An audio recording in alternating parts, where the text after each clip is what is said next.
Meu nome é Newton Minhoto. Eu comecei a dar aula na UFMG em 1983. Na verdade, eu fiz um concurso em 1982 e comecei a dar aula no ano de 1983. E fui professor lá até 2017. E como foi seu processo de formação em filosofia? Da onde que surgiu o seu interesse por filosofia? Olha, não há propriamente um fato especial que tenha sido, né, um gatilho, algo parecido, não. Foi aos poucos, né, enfim, aquela coisa um pouco tradicional, ler um livro de Nietzsche quando tem 14 anos não entende nada, mas acha legal, ler um Platão também não entende nada. Então não foi uma coisa progressiva, porque de fato eu entrei na universidade, não na Universidade Federal, mas na época era a Universidade Católica, em 1974, mas para fazer engenharia eletrônica. Então, quer dizer, nesse ingresso aí eu tive aula de filosofia na Católica. Então foi um conjunto de coisas que foi, né, assim, foi responsável por me levar aos poucos para a filosofia, porque eu também passei pela matemática da engenharia, eu passei pela matemática aí já da UFMG, isso, né, e durante um período eu fiz matemática e filosofia ao mesmo tempo. Então foi um processo lento, não tem nada especial, assim, um acontecimento que tenha, né, servido de marca, não. Mas a filosofia te ganhou em relação à matemática, né? Totalmente, né? Ganhou totalmente e o curso que eu pude fazer, né, na UFMG nos anos 70, né, quando eu fui aluno, foi muito bom. Né? Quer dizer, já era um curso muito bom, com professores muito, né, especiais. Então aí você entrava na filosofia, realmente você, né, era ganho por isso. Né? De fato, você era capturado, digamos assim, pelos professores. A grande inspiração para toda a minha geração foi a professora Sônia Viegas, que infelizmente veio a falecer muito jovem, mas que me marcou e marcou a minha geração inteira, né, por ser, enfim, uma professora muito especial, com uma relação muito especial com a filosofia. Ao lado dela, né, fui muito marcado pelo professor Hugo Amaral, né, o professor Hugo até hoje é meu amigo, me inspira muito, né, eu sou um grande devedor dele, minha formação em filosofia política deve muito a ele. Né. Além dele, né, nós tínhamos outros professores que foram importantes para mim, por exemplo, o professor Bicalho, de quem fui muito próximo também, que também já faleceu. E o departamento, você tinha grandes figuras, né, quer dizer, com uma concepção muito interessante da filosofia, uma vivência muito interessante da filosofia. Era o caso do professor Anchieta, do professor Trogo, do professor José Henrique, né, que veio a ser reitor e que era um professor também muito marcante, a mulher dele, a Ângela, né, que ensinava muita coisa para gente, né, a Marilene Brunelli, e havia a figura do Padre Vaz. Mas o Padre Vaz, para um jovem daquela época, era uma espécie de um mito. Né? O Padre Vaz já tinha toda uma trajetória intelectual, ele, enfim, tinha sido punido já, né? Ele, exatamente pelas suas posições, né, no seio da Igreja Católica, mas sobretudo, né, as proximidades com as posições de esquerda.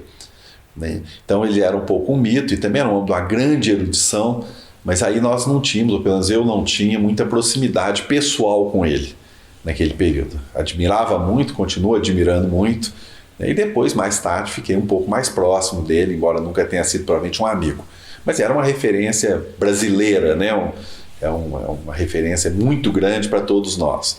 É verdade que nós tínhamos um pouco de medo dele, né? Embora ele fosse uma pessoa muito doce, mas era uma figura tão assim extraordinária, com uma cultura filosófica tão extraordinária, tão jovem naquela época, a gente tinha um pouco de receio dele. Esses professores, assim, eles te inspiraram no seu jeito de dar aula hoje?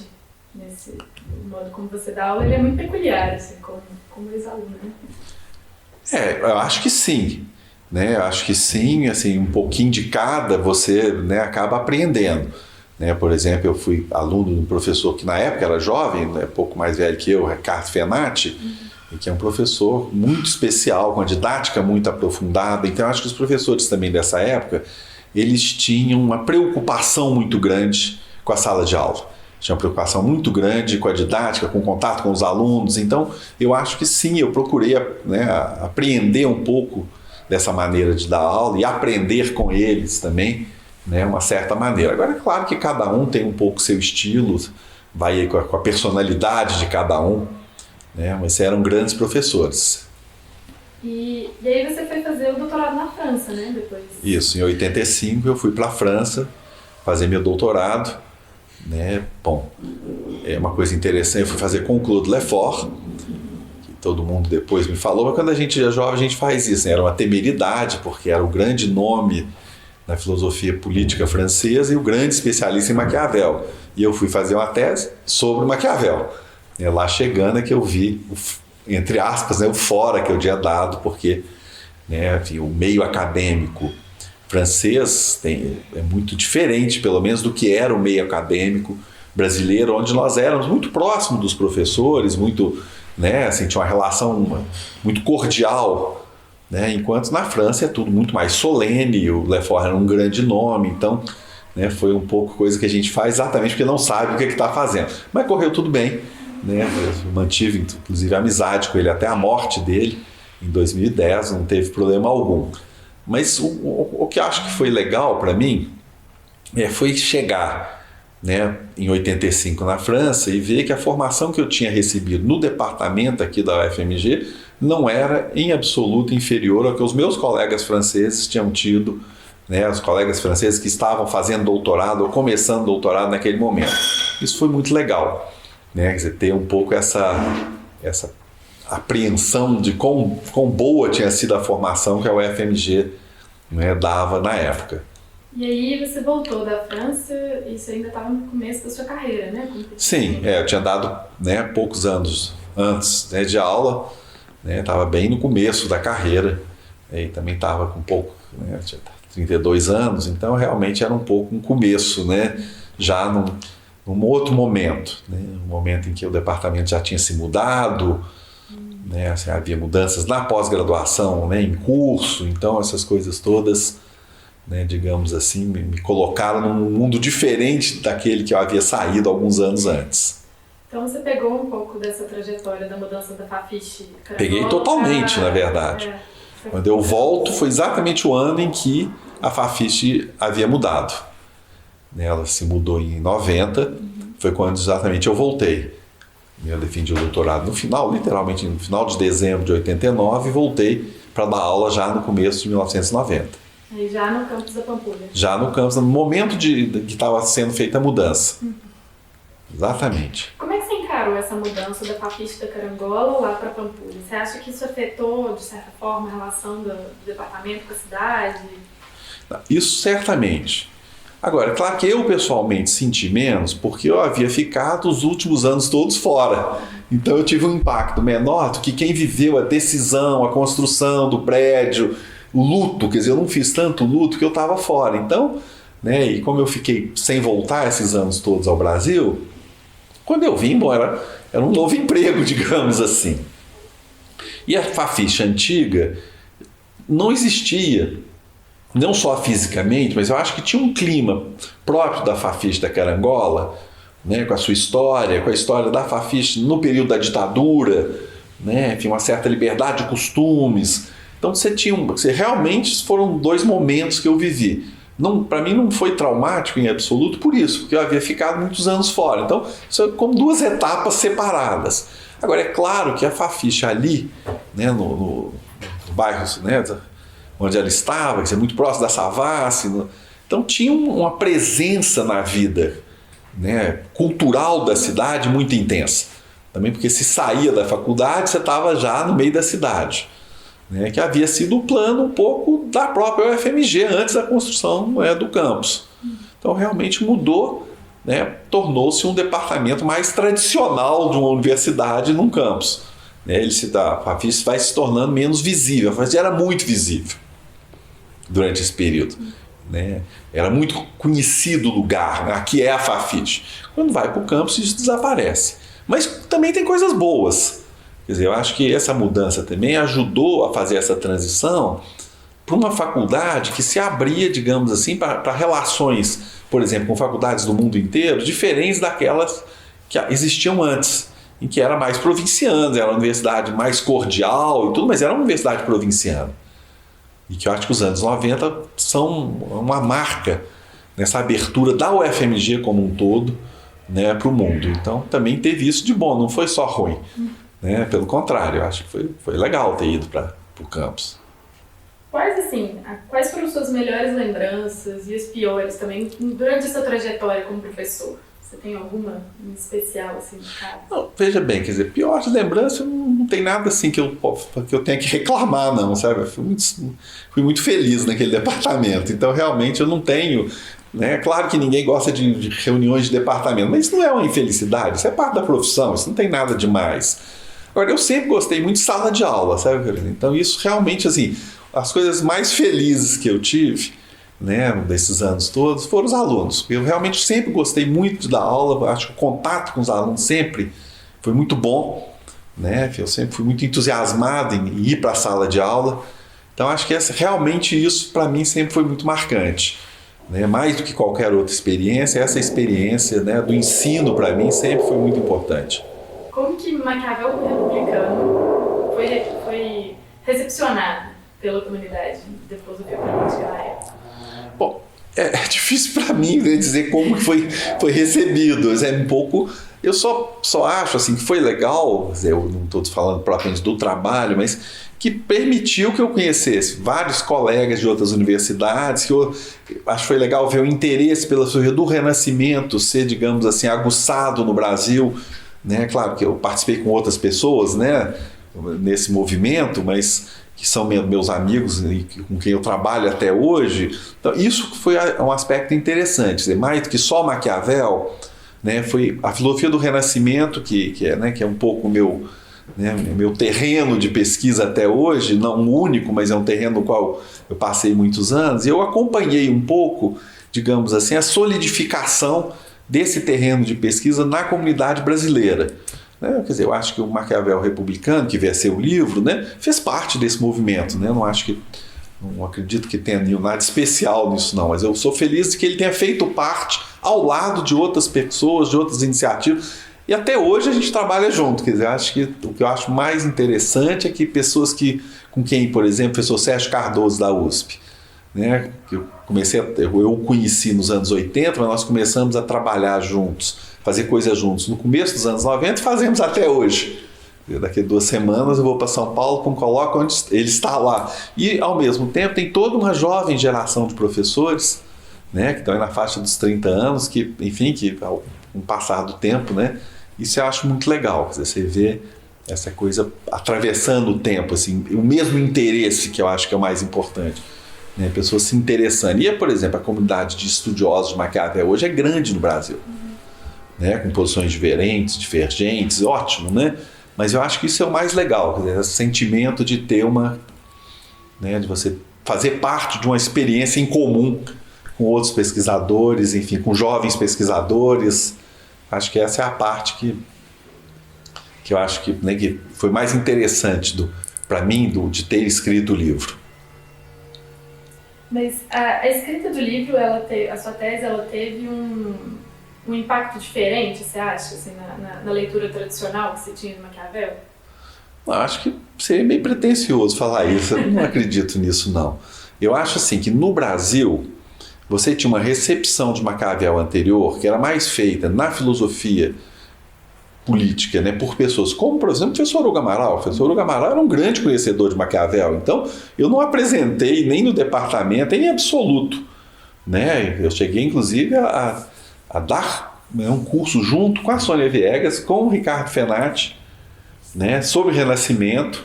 Então, que Maquiavel já fazia parte, isso antes de ir para a França. Então, já fazia parte, inclusive, do nosso departamento. O que talvez a gente não tivesse eram teses universitárias feitas num modelo, digamos assim, né, que veio a ser o modelo dominante, né, enfim, na pesquisa mais acadêmica. Então, nós não tínhamos teses. Não que as teses do departamento não fossem acadêmicas, ao contrário, eram muito, mas não tinha nenhuma tese sobre Maquiavel. Então, nesse sentido, né, enfim, foi um pouco um encontro assim, com, né, uma pesquisa sobre Maquiavel. Na filosofia, a ciência política tratava de outro jeito, né, e com uma bibliografia muito atualizada. Então, acho que isso é o que veio a ser o padrão depois. Né, um padrão um pouco que hoje é um padrão normal, assim, não que não fosse normal, né, as pessoas que haviam feito teses na Europa, né, mas nós não tínhamos doutorado naquela época aqui na UFMG, então foi mais nesse sentido. Quando você foi fazer o doutorado na França, ainda não tinha o doutorado aqui. Não. E você fez parte, então, desse momento de instaurar o doutorado Sim. aqui? Como foi esse processo? Assim, Primeiro assim, havia uma geração, e aí o Anchieta tinha muito, ele e o Trogo, eles tinham muita vontade, e o Zé Henrique também, de fazer, né, de construir esse doutorado. Então foi um pouco no começo dos anos 90 que essa vontade ganhou força. E aí tem que registrar que o professor Ivan Domingues teve um papel muito grande nisso, ele realmente deu sangue para fazer esse doutorado, né, redigiu, enfim, aquelas atas e fez o programa, então acho que ele teve um papel muito grande, né, e eu como membro do corpo docente participei disso também. Mas aí todos nós, né, participamos muito, mas eu acho que tem esse feliz encontro no doutorado dessa geração que sonhou com o doutorado com a realização dele nos anos 90, né, que realmente...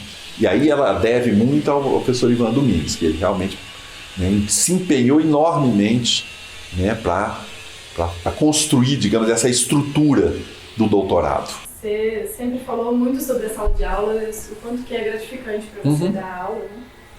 E algumas vezes eu vi você falando sobre a relação entre pesquisa e ensino, a relação entre pesquisa e a sala de aula.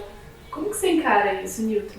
Olha, eu acho que, só assim, brincando um pouquinho, né? Mas olha só, vamos pensar assim, a pesquisa só, se você escreve um artigo, você tem um pouco que supor um leitor que ele nem sempre chega. É preciso dizer que, infelizmente, o número de leitores de artigos é pequeno. O que tem de legal na sala de aula é que você vai poder colocar suas hipóteses, suas elucubrações, vir diante de um público que está ali e que quer te ouvir. Então isso é muito legal. Quer dizer, eu acho que você tem uma espécie de receptáculo quase que natural da pesquisa. E eu acho que a sala de aula é um receptáculo muito importante dessa pesquisa, até por causa de uma sintonia, né, com as novas gerações que afinam muito a pesquisa, ajudam muito a pesquisa. E ali é um ambiente também que você pode submeter uma hipótese, por exemplo, você está ali trabalhando, submete uma hipótese, você tem um público ali que vai te dar uma resposta praticamente imediata a isso. Está diante dos seus olhos. Se a coisa for meio estapafúrdia, né, a possibilidade que alguém diga, professor, mas não tem certeza? Pode até não saber muito bem, mas, né, tem uma recepção imediata. Então, eu acho que esse acoplamento é muito importante. Eu não acredito muito nessa ideia de uma carreira de pesquisa isolada da docência. Eu fui diretor da revista Critério, do departamento, tudo. A gente sabe que, às vezes, um artigo excelente não é lido. Como é que eu sei isso? Porque com essas contagens atuais, né, você conta o número de downloads, você vê lá um artigo que você, como diretor, sabe, porque você mandou para os pareceristas, você recebeu o parecer, você sabe que o artigo é muito bom, você vai lá e olha, o número de downloads é 0. Isso é aqui não, nos Estados Unidos, né, que são muito fanatizados com essa mensuração, né, em certas áreas de ciências humanas, o número de leitores por artigo não chega a 3. E veja bem, né, a gente não tem nenhuma sala de aula com 2 alunos. Né? Na graduação você tem, às vezes, 60. Então eu acho que realmente eu confio muito nessa ideia de que a pesquisa ela encontra-se com a sala de aula e que isso melhora muito a pesquisa. Eu, pessoalmente, não me identifico muito com uma pesquisa feita, enfim, né, com a hipótese de pertencer a uma comunidade que a gente não sabe qual é. Melhora a sala de aula também, né? Eu acho que melhora porque dá essa dinâmica, digamos assim, você está entusiasmado com aquilo.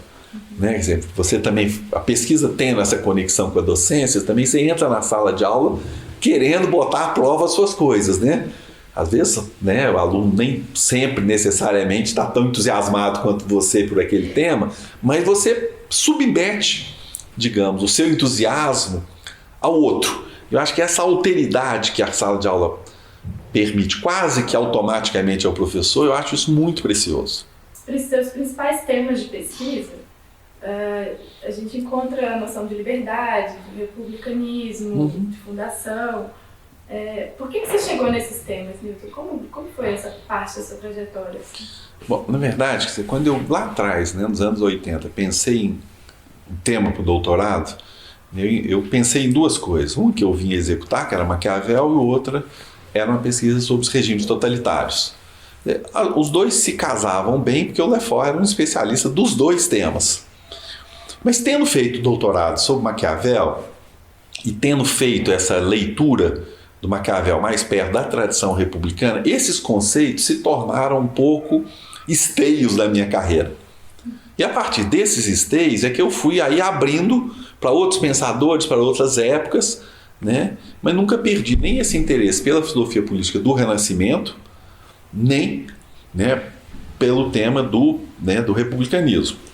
Esses temas, eu fui casando esses temas com outros interesses. Por exemplo, o tema, né, do republicanismo, quando ele encontra o tema, né, dos regimes totalitários, ele permite uma outra visão, né, aí mais próximo, aí, por exemplo, da Hannah Arendt, do próprio Lefort e de outros autores.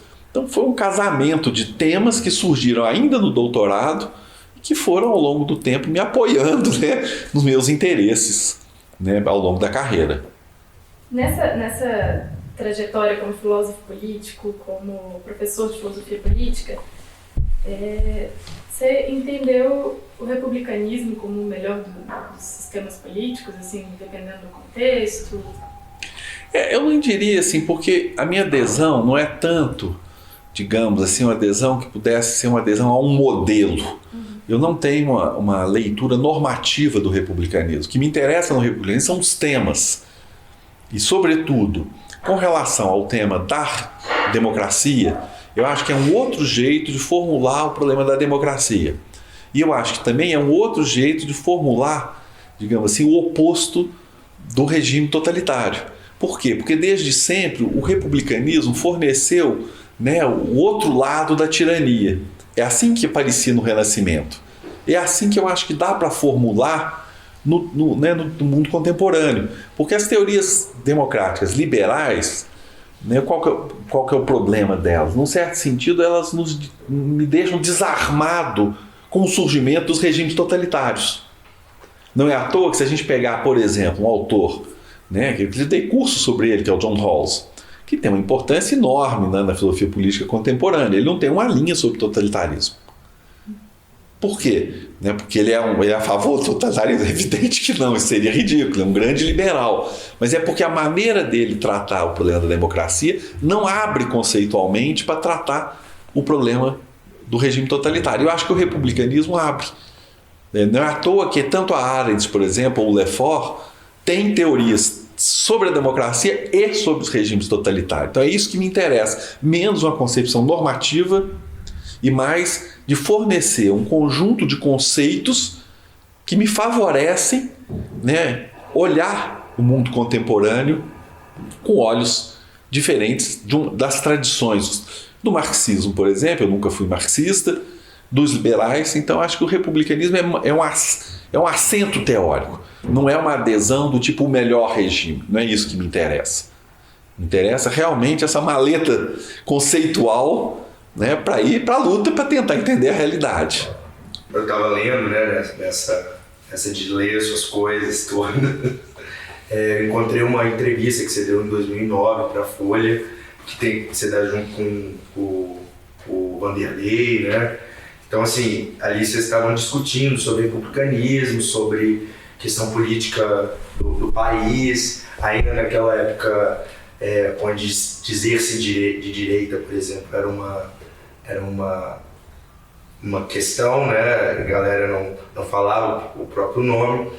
Então, assim, você sempre se colocou nessa interseção, né? E sempre foi uma figura que transitando não propriamente, né, como geralmente a gente concebe, né, às vezes, desculpa minha voz, mas enfim, a gente concebe um professor de filosofia intocado dentro do departamento, mas sempre teve nessas interseções. Então, assim, qual que é a contribuição, né, da filosofia, como você estava dizendo, para poder pensar o republicanismo, por exemplo, e qual que é a diferença, né, do tratamento que, enfim, como você mesmo falou, não se apega tanto a uma questão normativa, talvez, mas uma tematização de problemas que muitas vezes deixam de ser postos, por exemplo, pela ciência política.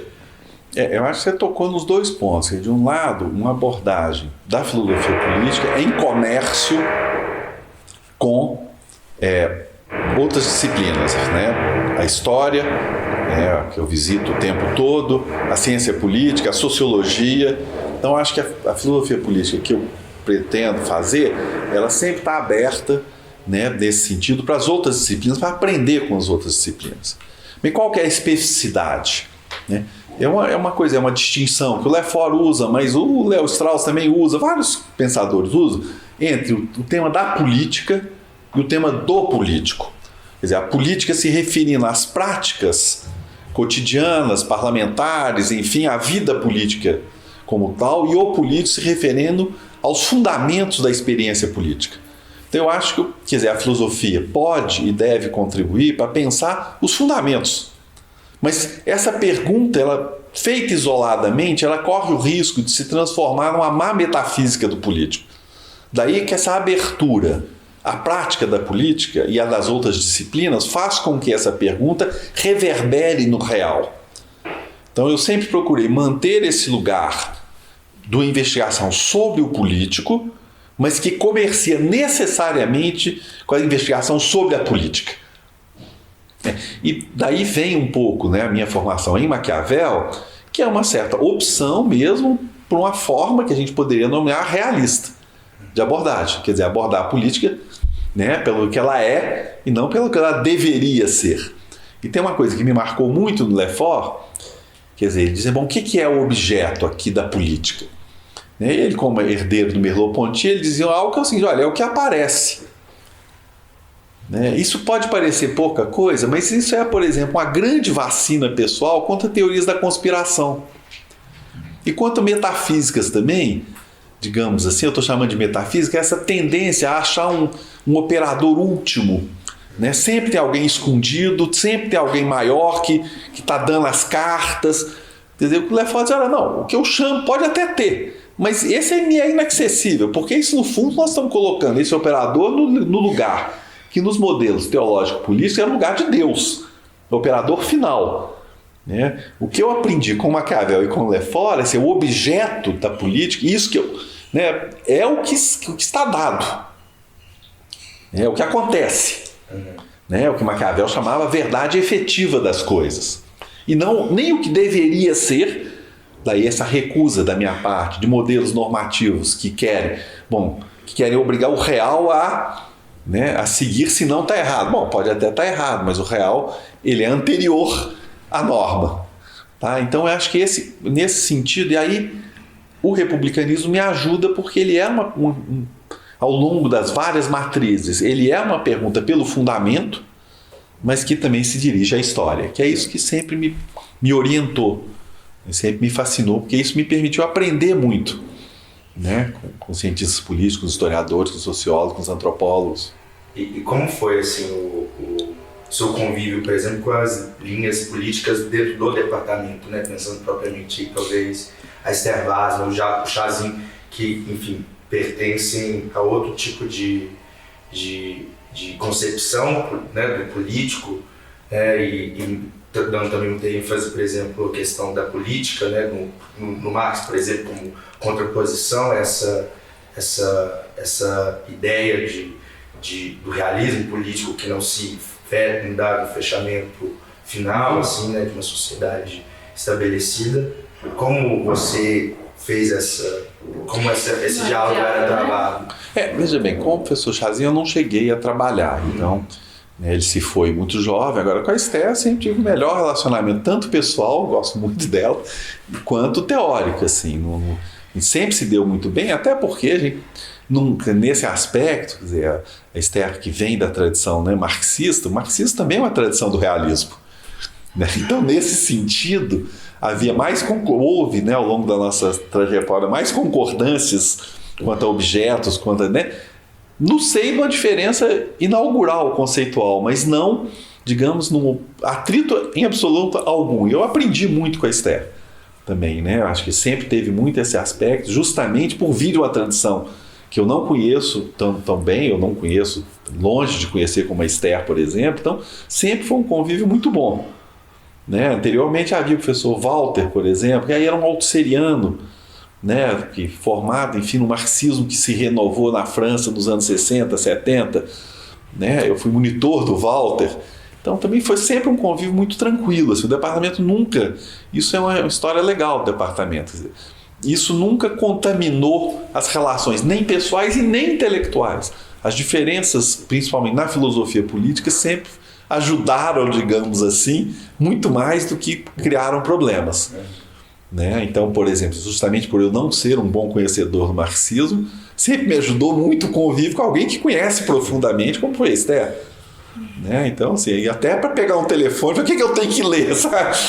É engraçado, porque assim, quando a gente pega, por exemplo, o departamento da USP, né, a gente vê galera muitas vezes pede guerra, né? Assim, as tradições. Não, isso no departamento.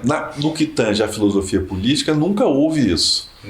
Quer dizer, nunca houve assim, nem brigas pessoais e nem recusa do paradigma do outro.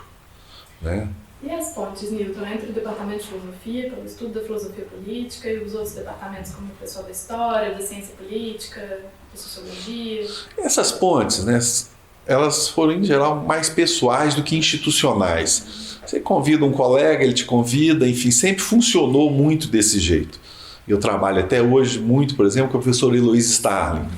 Né, já fizemos várias coisas juntos. Né, eu trabalho muito com o pessoal da USP, por exemplo, né, o pessoal como Milton Meira, Maria das Graças, Franklin. Então tem muitas dessas pontes são pessoais mesmo, que acabam muitas virando amizades, né, de longa data. Às vezes não, às vezes realmente são, né, pontes acadêmicas. Na filosofia política a gente sempre teve muita proximidade com a USP. E isso já há muito tempo, a principal parceira nossa é a USP. No final dos anos 90, com a coisa do republicanismo, a gente estabeleceu uma parceria muito legal com o IUPERJ do Rio. E o IUPERJ depois teve uma história institucional muito complicada, acabou, né, se dividindo, enfim, mas na época o IUPERJ estava, digamos assim, inteiro, né, com a sua formação original.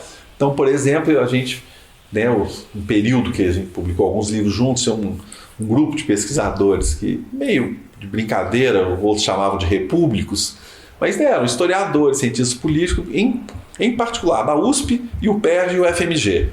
Então, trabalhou muitos anos, né, cada vez era numa das universidades, a gente se reunia, fazia colóquios, depois publicava livros, artigos, enfim. Né, essa foi uma experiência da qual eu gostei muitíssimo. Estava dizendo, né, algumas entrevistas e tudo datam, digamos assim, dessa colaboração. Como um filósofo republicano, político, como que você está analisando, assim, avaliando o cenário político atual? Olha, eu acho que é um cenário extremamente complicado. Por quê? Porque eu acho que, primeiro, essa aposta na institucionalização da democracia no Brasil e uma certa segurança que alguns colegas manifestaram de que as instituições democráticas seriam capazes de absorver as crises pelas quais nós estamos passando, eu pessoalmente acho que eles estão equivocados. Eu acho que as instituições já sofreram um abalo muito sério. Há uma conflagração entre os poderes que é muito real, porque essa ideia, né, do equilíbrio entre os poderes, ela é uma ideia, digamos assim, ela é muito plástica, mas nem sempre verdadeira. Ela exige uma mecânica que muito dificilmente se realiza nas sociedades concretas. E numa sociedade tão instável quanto a brasileira, acho que ela nunca se realizou plenamente. E nesse momento ela está sob ataque assim, muito virulento mesmo de forças internas às próprias instituições.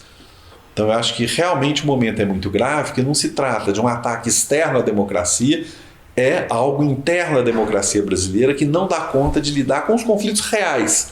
O que eu estou chamando com os conflitos reais? Por exemplo, a gente não conseguiu lidar com a questão das desigualdades sociais.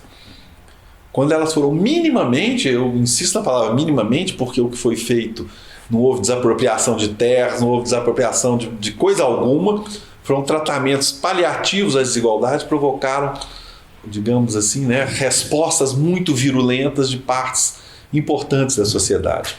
Não tem democracia, né, isso não é uma banalidade, mas é o que Tocqueville ensinou, sem um caminho em direção a uma maior igualdade de condições, não tem democracia. E eu acho que a gente não consegue romper essa barreira que, né, que a gente conhece a história e que está muito marcada pela nossa, né, digamos, longa vivência da escravidão. Então, quando hoje algumas pessoas dizem não superar a escravidão, claro que é um pouco, às vezes, um tom retórico nisso. Mas a retórica é parte da política. Então, eu não, né, como republicano, justamente, é uma briga com os liberais que acham que a retórica tem que ser afastada da política. Eu acho que a retórica é a política.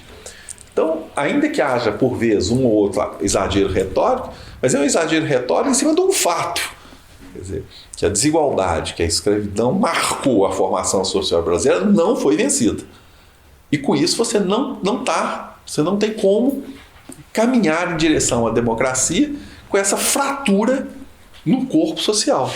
Porque isso é uma fratura realmente, ela tem que ser, né, ela tem que ser soldada quase. E essa solda é o aumento da igualdade. Né? Igualdade é igualdade de condições. Assim, quando a gente vê, por exemplo, em relação a cotas, a resistência que há contra políticas minimamente equalizadoras, aí eu realmente sou pessimista, né, com o quadro atual, porque é um quadro altamente regressivo em relação àquilo que deve ser uma das bases da democracia. Né? Além do que, eu não acredito que as instituições brasileiras, contrariamente a vários colegas, eu acho que elas não estão funcionando mais. Você vê esse quadro regressivo também no mundo em geral? Olha, eu acho que sim. Agora, eu acho mais difícil, digamos assim, é claro que sim, porque você olha aqui e ali, mas eu acho mais difícil também dizer que, bom, o mundo está indo todo na mesma direção. Porque esse objeto, o mundo, eu não sei se eu conseguiria propriamente conceitualizá-lo.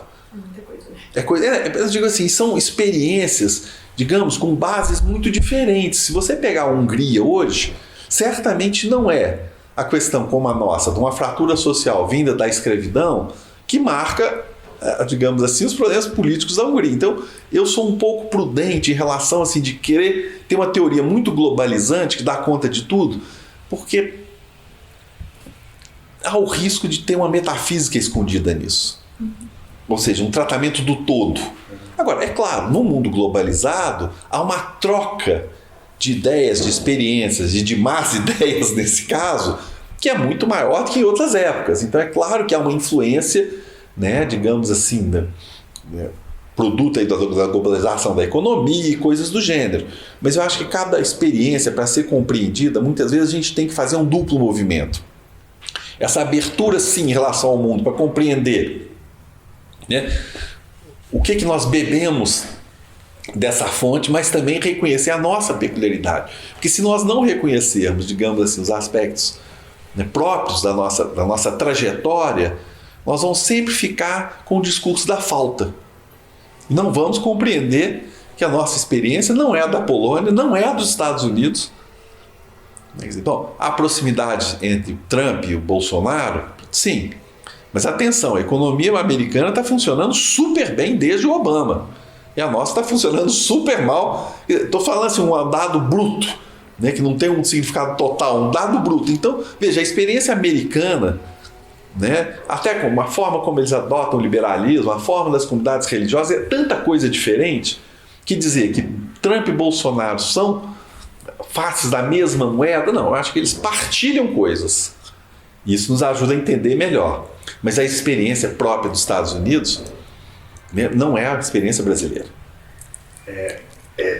Pegando um gancho nessa resposta, eu estava no evento de ciência política, enfim, onde você falou, né, eles parecem todos muito otimistas, né, parece que, enfim, todo esse percalço que a gente vem enfrentando vai fortalecer, no final das contas, a nossa democracia.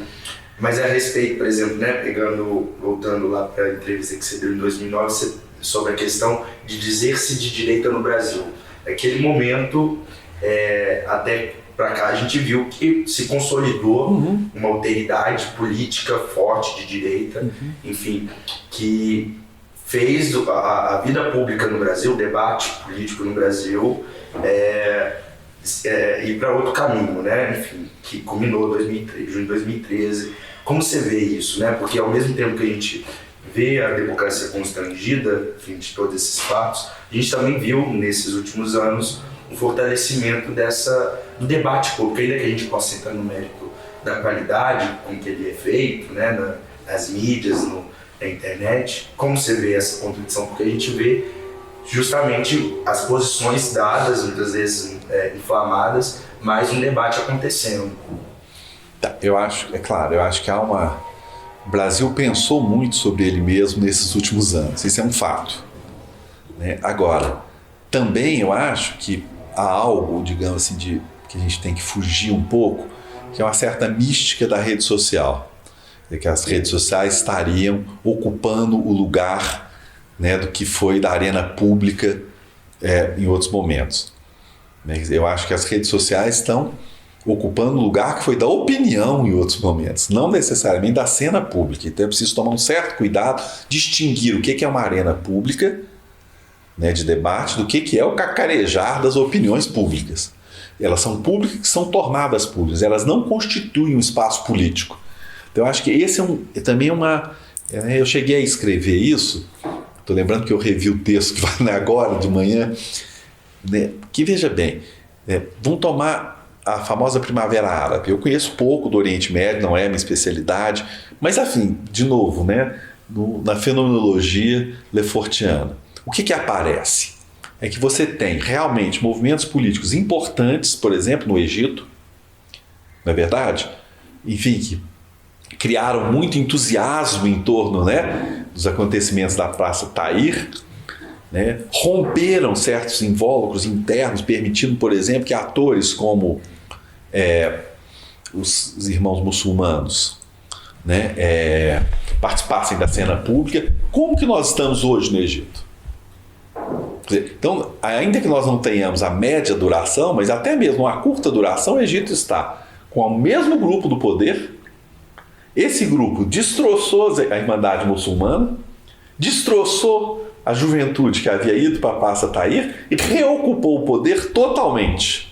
Então, o que eu quero dizer é que a gente tem que prestar atenção, digamos também, no fato, na média duração do Egito, apenas para que a gente não caia na ilusão de que está ocorrendo o debate, mas calma, né? Há uma realidade posta que é muito mais difícil de ser mudada do que apareceu. 2013 no Brasil, que realmente foi uma abertura, né? Mas não consolidou espaços políticos novos. Ao contrário, se nós pegarmos do ponto de vista do espaço de manifestação pública, ele encolheu depois de 2013 e não o inverso. E aí eu não tenho nenhum juízo de valor, não. Mas em 2013, por exemplo, reivindicações de minorias, de várias, né, minorias, tiveram um momento de abertura e de explicitação, né, que hoje já não tem. Né? Quer dizer, a comunidade LGBTI hoje está muito mais sob ataque do que estava em 2013. Ainda que tenha se falado muito, mas assim, politicamente, houve regressão nesse país em relação a isso, e não o contrário. Não é pelo fato de que se tenha falado muito, e se falou e se escreveu muita coisa boa, né, que as políticas que favorecem, né, essas reivindicações estejam melhor do que estavam antes, elas estão pior. Hoje tornou-se possível publicamente fazer ataque de uma virulência enorme contra comunidades, né, que reivindicam seus direitos mais legítimos do mundo. Então, eu não sou muito otimista com essa... Veja bem, não estou dando... Né, bom, eu sou velho mesmo, então não tem importância, mas o problema não é esse. Assim, as redes sociais modificam os meios, e modificações de meios modificam, sim, a ação política. Mas elas não são capazes, só por elas, de determinar o conjunto das ações políticas. E por isso que eu estou falando do Egito, que eu não conheço bem a realidade, não é meu campo de trabalho, mas o Egito está exatamente onde ele estava antes, com um fato. Né? Esse novo poder, ele, digamos assim, incrustou os seus mecanismos de dominação na sociedade mais do que ele tinha antes. Os militares hoje no Egito controlam a sociedade egípcia de uma mão de ferro maior do que antes. Exatamente pela essa experiência. Então, acho que também tem uma certa ilusão com o debate, que é positivo? É. Mas atenção, será que há debate mesmo? Será que a gente não está chamando de debate também certas experiências de bolha? Né? Certas experiências... Porque, veja bem, que uma comunidade seja posta para discutir com ela mesma, politicamente isso é muito ruim para essa comunidade, qualquer que seja ela. Ela precisa discutir com o outro, ela precisa impor o seu direito, né, para a sociedade inteira. Não é a defesa de comportamentos, direito a ter comportamentos minoritários, não, é direito total. Né, direito de ter a sua identidade e seus direitos reconhecidos pelo todo. Porque senão a gente vai cair numa armadilha que é pensar que comportamentos minoritários, aceitos, digamos assim, num pequeno espaço, seja da bolha midiática, seja do espaço urbano, são satisfatórios. Para mim não são. Quer dizer, acho que a coisa da república me interessa justamente que a cidadania é plena para todos. Isso significa o quê? Que as diferenças, justamente, elas são subsumidas não para serem eliminadas, mas no campo do direito elas serem totalmente absorvidas. Eu tenho um pouco de medo da gestação de bolhas, porque elas criam nos indivíduos, nós todos, né, esse aprisionamento que, num certo sentido, satisfaz e parece que há um debate intenso quando você está debatendo com a microcomunidade. E o legal é debater com a comunidade política como um todo, reivindicar e ganhar direitos no total da sociedade. E eu acho que no Brasil nós regredimos, em que pese, digamos assim, né, uma explicitação maior de direitos comunitários. Eu queria ver esses direitos postos na prática, porque eles estão sendo atacados, virulentamente atacados no dia a dia. E eu acho que isso a gente tem que prestar muita atenção.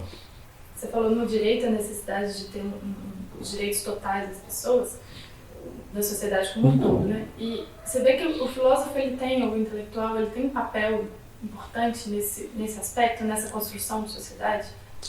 Olha só, é muito difícil, porque eu venho da geração, enfim, eu fui ainda formado pelo impacto dos filósofos como Sartre, enfim, que tinham um papel muito direto assim, na política. No próprio Brasil, a gente não pode esquecer, a gente está falando de Sartre, mas isso é mania boba, porque se você pegar desde os anos 30, né, o próprio Gilberto Freire, né, Sérgio Buarque de Holanda, Caio Prado, Florestan Fernandes, nós temos toda uma grande tradição, né, digamos, de pensadores que interagem o tempo todo com a realidade e com a realidade política mais imediata. Nós somos privilegiados nisso aí, não precisa de Sartre.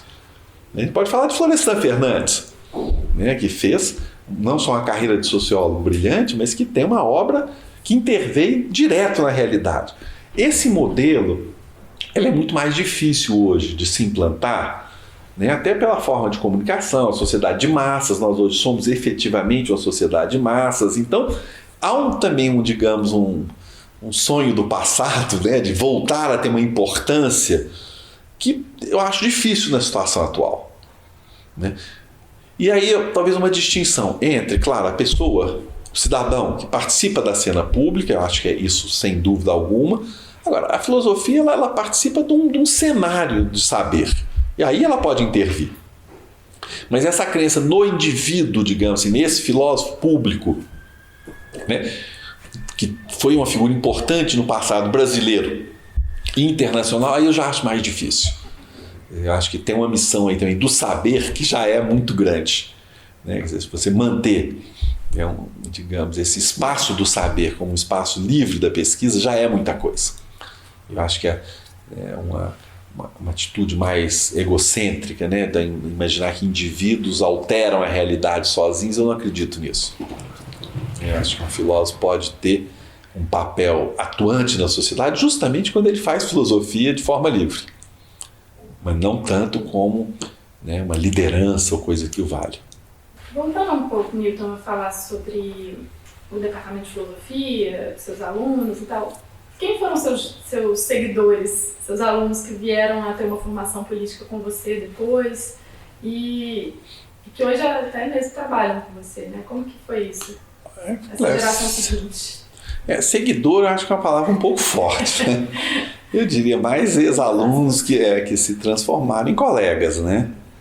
Então, quer dizer, hoje em especial tem 2 ex-alunos, né, que são meus amigos pessoais e que a gente trabalha muito junto hoje em dia, que é o Elton Diversi, e o Gabriel.